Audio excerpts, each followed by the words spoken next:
ملګرو امید جمشید یما څنګه تاسو ته پته ده د جنوبي کوریا یو جهاز د لینډینګ په دوران کې تباه شو 29 دسمبر 2024 د جنوبي کوریا یو جهاز جیجو ایرلاین یو مسافر طیاره موان انټرنیشنل ایرپورټ باندې لینډینګ په دوران کې د حادثې شکار شو چې پکې تقریبا 189 کسان هلاک شول او 2 کسان پکې ژوندي بچ شول ملګرو دا جهاز د تایلند دارالحکومت بینکاک نه واپس راتلو د جهاز عملی سره تقریبا 181 کسان پدې کې سوارو د لینډینګ په دوران کې د دې غیر کولو نشو چې په نتیجه کې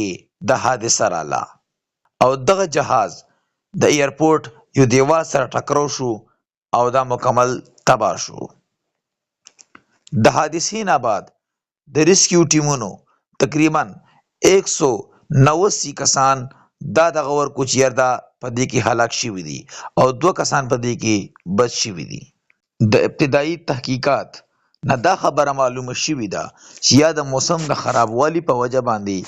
یا د جهاز سره یو پرنده ټکراو شوې ده چې دغه د وجې نه د لینډینګ ګیر کې خرابتیا رااله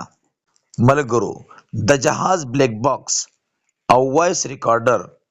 د تجزیې لپاره وړي دي چې د حادثې مین وجه معلومه شي د جیجو ایرلاین چیف ایگزیکټیو افیسر کام آی بای اس کانفرنس کې خپل سرښکته کو او د قوم نه معافي وغوښته او دا خبره وکړه چې په جهاز کې هیڅ قسمه څه خرابي نه وه دغه حادثې دي مکمل تحقیقات وکړی شي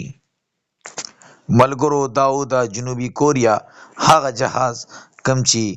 13 ورځ د حادثې شکار شوی دی ویل کېږي چې په دې هفته کې تقریبا 4 حادثې د جهاز وشوې ملګرو د حادثې تحقیقات جاری دي او د مزید معلومات نه پس به ان شاء الله دوباره بل ویډیو هم جوړیږي